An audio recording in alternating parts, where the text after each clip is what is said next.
Hello guys, it's Red Skull again, back with another video. Today we want to have a look at a genre that emerged in the year 1980 and therefore is even older than myself. So please leave a like and sub to the channel before I die of old age and tell me what you think about today's games down in the comments. As the title already told ya, we're talking about roguelikes or roguelites. Hades released from early access on September 17th, 2020 and took the world by storm following its release, winning over 100 awards and titles in the indie and action game categories. Curse of the Dead Gods also released from early access on February 23rd, 2021 and did score very positive reviews on Steam following its launch. As always, we'll compare the two games in the following categories. First, new player introduction. Then we'll talk about graphics, sound, mechanics, level design, story, game modes, and last and most important, fun. The stage is set, guys, let's jump right into it. Both games don't feature a classic tutorial style level or something. You basically get thrown right into the action. Curse of the Dead Gods has a little slideshow explaining the basic mechanics of the game in text, which you can access anytime via button press, but that's basically it. You'll start your first run and get in contact with the stuff yourself pretty quickly. After that, you can unlock your first upgrades or at least have a look at them and off you go to the next. When hitting the play button in Hades, you instantly start your first run, meet the first of the Olympian gods, in my case it was Athena and Ares. They grant you some of their powers and inevitably die for the first time sooner or later. Following that, you'll get access to the hub area of the game, where you meet your father Hades and some of the other underworldly story characters. You can buy your first upgrades in the Mirror of Night if you got any of the needed currency and enter the weapons chamber, where you can have a look at the purchasable weapons and also go on your second try. All of this fits pretty neatly into the game's way of storytelling by trial and error and Zagreus finding stuff out the hard way. While some sort of screen prompt or the likes of it would have been nice, I didn't really miss it since the mechanics are pretty much self-explanatory and there's not a whole lot of them to begin with. You could look up the control scheme in the menu if you needed it, but as I said, it's not too complicated. However, both games at first glance don't really do a good job at telling you why you are where you are and do what you do. With Hades starting its storytelling after your first death, I spent my first run wondering what was even going on. You'll find out quickly though. In Curse of the Dead Gods, this will only be lifted if you bother reading the codex entries you unlock, and really not even then, but that's too much for this chapter I think. I'll have to give points to both games in this category since Curse does the better job at explaining the game's mechanics, while Hades has the upper hand in giving you a reason to even do the thing and play the game itself. 1 to 1. Let's talk about the graphics. Both games are played from an isometric perspective. Curse of the Dead Gods places the camera closer to the character you play and thus limits your view of the surroundings to mostly one room at a time. Sometimes not even that. It does a great job utilizing light and shadow to make you feel the dread and fear the player character has to endure while scouring through these dark and corrupt temples of the Shatak. I really like the art style and how the game uses light and darkness to create a feeling of being trapped in a very unfriendly place. The enemies and player character also look pretty neat and plastic. The animations are great. There's a feeling of weight behind your weapon swings. Even the throwing weapons feel cool to use. The levels, however, get pretty stale after some time of playing, and rooms repeat themselves pretty often. Even after only around 4 to 5 hours, I started to recognize rooms just after entering them. There's not much in those rooms aside from traps and enemies and the occasional gold urn, which is kind of expected entering a temple that's been lost to time for thousands of years probably, but it can get a bit boring. As stated before, Hades has its camera placed higher above Zagreus, which gives you a feeling of being kind of small in the grand scheme of things. And this portrays the hugeness of his self-proclaimed task to escape the vast and endless underworld of Greek mythology again and again pretty well. Everything looks hand-drawn and it's beautiful. However, I sometimes find it hard to see some points of interest in the arenas you're in, like the unlockable gold urns or fishing spots in Elysium rivers. I guess this is due to a lack of plasticity. I don't know how to better word this, but it's pretty much 2D environment, not really trying to get things to stand out, thus making some things hard to see. The levels are gorgeous, don't get me wrong, I just wish the points of interest would stand out a little bit more, since I not just once facepalmed myself after leaving a room and just at the last moment realized there was a fishing spot or a gold urn. To sum this up, Curse does a better job at making things look plastic and 3D-ish, while Hades is just beautifully drawn and more interesting to look at as a whole. Points for both, since I really can't decide which I like more. I thought about this for a good 30 minutes now and started writing paragraphs favoring both titles and ended up deleting them again because I just couldn't decide. 2 for 2.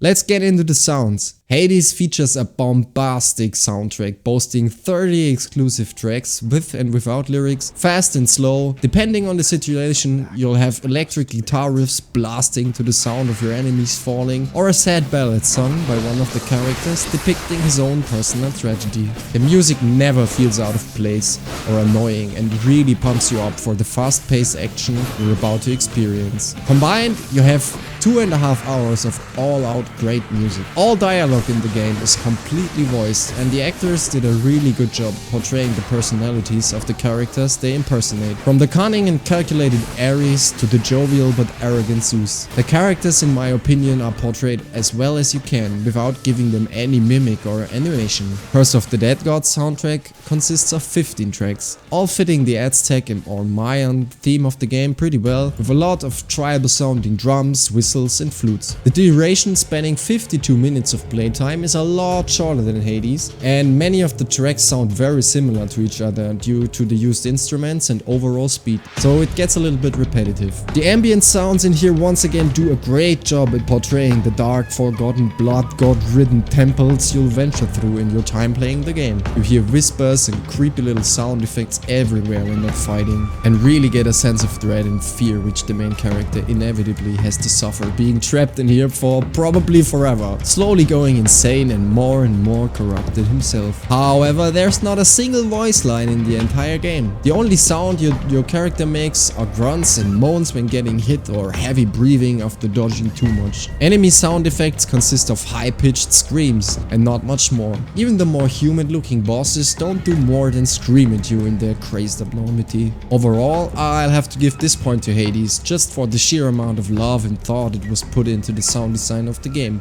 Not to say Curse of the Dead Gods sounds are bad in any way, shape or form, it's just not as fleshed out and diversified as Hades. 3 to 2 in favor of Hades. Next, we'll jump into the nitty-gritty and talk about mechanics. The core principle is very similar in both games. You start every run back at the beginning and can unlock some permanent upgrades to your powers in between to make the next run just a little bit easier for yourself. Rooms are practically battle arenas littered with traps and enemies you have to overcome before you can pick your reward and get to the next encounter. At some point you'll have to fight different bosses with varying abilities that stand in your way out of the temple or to the surface. That's all the similarities actually. Now to the differences. In Curse of the Dead Gods, you pick a set of weaponry every time you start a run. There's a lot of different weapons available and you can always carry up to 3 of them. A main hand and an offhand weapon, as well as some sort of heavy two-handed weapon or a bow. All these weapons can have different affixes like elemental damage or extra crit damage in some of their attacks, etc, etc. You're not bound to the set of weaponry you pick at the start of your run, however. You can switch parts of your loadout out during the run if you find something better in one of the weaponry rooms or get upgrades for your existing weapons, adding more affixes and damage at a cost. You'll also have your trusty torch with you, which you will need, since traps are hidden in the darkness, which means you can't see them, and enemies deal double the damage to you when there's no lit fire or other source of light, like burning enemies or braziers around. Every weapon has their standard combo, a charged attack and an offhand combo depending on the weapon you carry in that slot. Combo finishers, charged attacks and offhand combos cost 1 point of stamina but do big damage in return. Mentioning stamina, this, aside from your health, is the main resource you'll have to manage while fighting the countless enemies you'll inevitably face. You have 5 points of stamina which can be spent to either dodge roll, do aforementioned attacks, or attack with your third weapon. Every hit with the big weapons will cost you 1 point of stamina. It can be regenerated by waiting a short amount of time, performing a perfect dodge,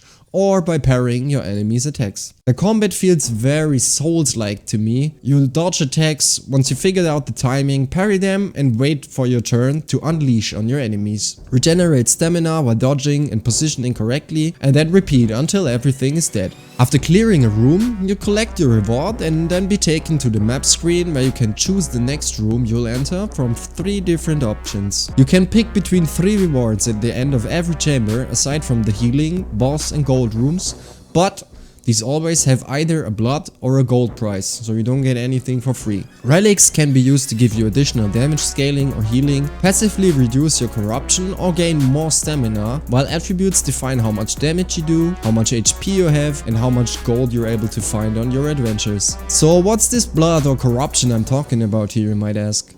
This is another mechanic meant to make your life a little bit harder, sometimes easier. You have a corruption meter spanning from 1 to 100. Every door you enter will at the hardest difficulty inflict 30 corruption. If you hit 100, you'll get cursed. These curses vary from kind of helpful, like no more extra damage in the dark but your light doesn't shine as bright anymore, to really awful, like no more healing. Some enemies can further corrupt you with their attacks. Taking a blood offering instead of paying in gold will also increase this. You can be cursed up to 5 times. The 5th and last curse is always the same.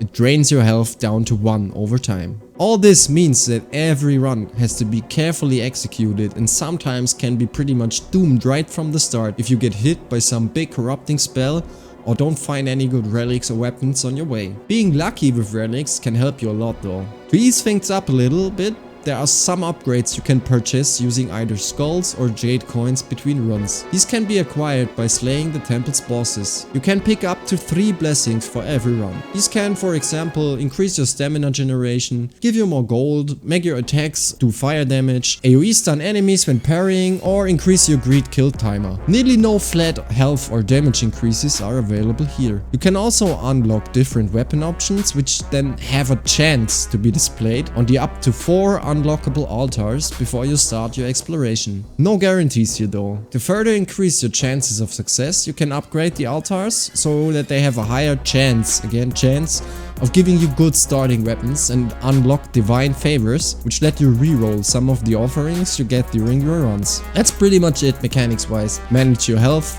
corruption, stamina and gold, hope for some good upgrades and loot drops and stay on your feet or get demolished. In Hades, you pick one of the up to 6 weapons before you start your run and are bound to that for the time being. The weapons are very unique and all of them offer 4 different aspects, which can alter their playstyles drastically. You practically have 24 different options to choose from once all of them are unlocked. You cannot switch your weapon after beginning your journey until you die and start a new one. Every weapon has their standard attack, a dash attack, a special, some have a charge attack of some sort. Zagreus can perform up to 2 dashes on a short cooldown when upgraded. More can be temporarily unlocked by getting the right boons. He also always has a cast attack with different effects and methods of regenerating ammo for. Once again, every room is an encounter of some sort, and once cleared offers some form of reward. The Olympian gods want you to get out of the underworld and offer you their blessings in order to help you out. These so-called boons can greatly influence your playstyle, and there is near limitless customization options varying from chain lightning attacks to charming your enemies or making them really drunk. You can push them away, pull them in, freeze them. The possibilities are nearly endless here. Limited only by the cap of 4 gods plus Hermes offered per run, which you can't circumvent with keepsakes. Gold you find can be spent at Charon, the vendor you'll sometimes find for temporary upgrades,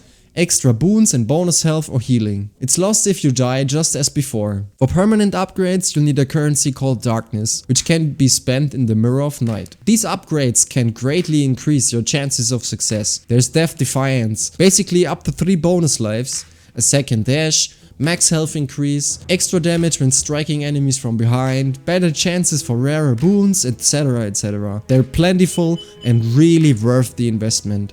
There's some more currencies you can acquire. Gemstones to renovate the House of Hades and buy furniture, and the minor list of prophecies, which basically is an achievement list rewarding you with more darkness and gemstones and stuff. Diamonds for permanent upgrades like healing rooms that are able to spawn on your run, songs, some of the side story things. You can find skeleton keys for purchasing new weapons and perks. Nectar and ambrosia is needed for building relationships with the gods and other people in the game and getting keepsakes and companions from them. The last one is Titan Blood, which can be used to further upgrade your weapons and unlock the different aspects. Every run will give you new dialogue options with the people at home and take you deeper into the story of the game. I personally think Hades deserves this point since the build mechanics are much more versatile and you can can really live out your power fantasies with a good choice of boons. The many upgrades offered are very palpable and really get you ahead. Unlike in Curse of the Dead Gods, where they barely alter your playstyle, most of the time are not really important, except from the weapon altars. Hades does a great job to keep you motivated and want more. 4-2 in favor of Hades. Level design. Since both games are highly replayable, repetition is bound to set in after some time playing. But there's something I find pretty annoying in Curse of the Dead Gods. In Hades, you choose your next room in the one you already cleared. Sometimes there's 2 options, sometimes 3. But after a very short loading screen that's barely even noticeable, you are in the next area to fight through and practically never stop the action. In Curse, after you clear a room, you load onto the map screen, then pick a room you want and then load onto that as well. So the levels don't really feel connected to me. It's more like a chunk of different rooms stuck together and not one cohesive temple feeling wise. You have 3 different temples which slightly differ in the style of traps and enemies you encounter, and on the highest difficulty they get thrown together at random. Due to having 2 load screens after each room, the connection for me isn't really there. In Hades, you always fight through the same 4 biomes, which really lets you feel the ascendance to the surface. You start in Tartarus, which is an ever-changing maze, fight through Asphodel, so lots of fire, imagine hell. Elysium, here you can imagine like Valhalla warrior spirits that wanna die honorable deaths even after they are dead, and after that defeat the satyrs of the surface to finally get out. The climb is there and it makes sense to me. 5-2 in favor of Hades. Next point on our list is story. For me, a driving factor of motivation in a single player game is a compelling story. It doesn't have to be super good or revolutionary or anything, but it should keep my attention and get me to want to know the end. Hades does this in a very good way. Every run unlocks new pieces of dialogue and sometimes flashbacks to the past, and further building relationships with the servants of the house and the Olympian gods also gets you new info about the story and the ongoings in the world. There are multiple side quests and characters to explore. You can unlock keepsakes and companions to summon by improving said relationships, and as I heard, not did mind you can even romance some of the denizens of the underworld. While all of the gods try to help you out, you pretty quickly get the feeling that it's not all fun and wine on Olympus, and that there are some things hidden from even the gods themselves. It is a really interesting story, and you will have to complete multiple runs to the very end until you see the credits. And even then, the story is not over yet. Supergiant Games did a great job at making the game interesting beyond the feeling of I want to finally make it to the end! Sadly, I can't say the same about Curse of the Dead Gods. Here you have a journal of some sort that unlocks entries when you reach specific thresholds, like kill 50 of this monster, kill 50 of that without taking damage from him, defeat this boss 10 times, defeat that boss 5 times without taking damage, and so on and so forth. The entries themselves are written from different persons' perspectives and don't really connect to each other. I found out that the character you play is some sort of archaeologist that wanted to research the Shatek civilization and therefore entered the temple, only to be trapped inside, forced to run and die in an endless loop of torture by some of the dead gods of once. Behind that, there seems to be a struggle between a god called Beltzalok and the gods of wonder, which resemble the 3 kinds of temples: Jaguar, Serpent and Eagle. The main character fears to become what he fights in these temples, and yeah, that's basically it so far. To me, it's not really interesting to unlock these entries, since they're just locked behind a wall of kills and don't really give you any substantial info about the gods or anything. I played the game for about 34 hours, by the way. That said, point to Hades. 6-2 in favor of Hades. Let's go on to the next point, which is game modes. After defeating the last boss in Hades the first time, you unlock the Pact of Punishment, which lets you increase the difficulty level with options you can choose yourself. These go from simply increasing monsters' health and damage to giving bosses extra abilities or reduce your healing, increase trap damage, and so on and so forth. There are countless different options you can choose, and each heat level, as they're called, offers you new bounties, which means loot, from the bosses themselves. Each weapon can get their own bounties on every heat level, so you can get the rewards for heat 0 6 times, heat 1 6 times, etc. There's an incentive to increase the difficulty here to get further along in the story and side missions, and to better your relationship with the gods and denizens of the underworld. In Curse of the Dead Gods, you have to go through each temple 3 times to unlock the last and final stage, which is called Awakening of the Dead Gods. Here all 3 temples can be combined at random, and you'll have to face enemies, traps and bosses from all of them before you finally get to the last stage. I myself could not yet beat this. I sit at 97% since it is very challenging to say the least. And I did spend my hard-earned skulls a bit wrong, I think. There are daily event modes which offer you a relatively easy way to earn a lot of skulls, and sometimes you can even unlock new cursed weapons by beating them. All in all, I think this point can be given to both, since each game provides a fun way to shake things up and get some more variety into the mix. 7-3 in favor of Hades. There we are, my friends. This is the last and most important point of our comparison. We're talking about fun. Both games are incredible fun to play, to say the least. I started with Curse of the Dead Gods since it just released, and after having one of my viewers suggest me to play Hades after, if I wanted something similar, I decided to make this the next video in this line. Many people claimed Curse of the Dead Gods to be a Hades knockoff, but if you watch the videos so far, I think you can see why it definitely is not at all a knockoff, and that both games are very distinct and different. I think on a base level, Curse of the Dead Gods is more challenging than Hades, hence why I could not yet beat the final stage of the game, and am increasing heat by the hour in Hades already. After starting out Hades, however, I quickly realized what Curse of the Dead Gods lacked, in my opinion, and that's the reason why you play, outside of the will to beat the game and the ability to alter your playstyle to your will. Curse of the Dead Gods, it seems, is much more based on luck. You need some healing relic, some form of corruption reduction, and some good weapon to even have a chance at beating it. And if you don't get these, your run can be doomed pretty much from the start. The playstyle will pretty much always stay the same. Wait, dodging and parrying until you can attack, and then beat the living crap out of your enemies with one of your weapons. While your boon selection in Hades can change everything. I have to give one more point to Hades in this category, since to me at least, it offered more fun and less frustration than Curse of the Dead Gods.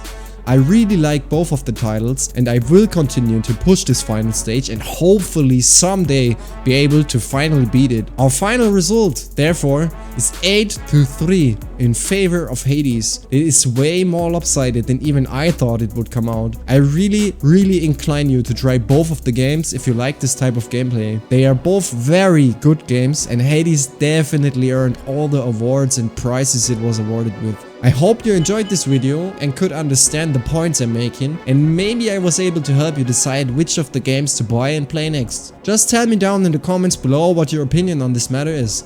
As always, if you want to see a set of games compared by me, you can always tell me down in the comments and I'll try to realize it in the future.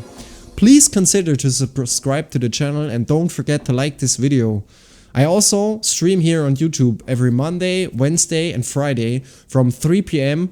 Time zone is UTC +1. Feel free to drop by and have a chat if you'd like. I am Red Skull. You guys have been awesome as always. See you in the next video.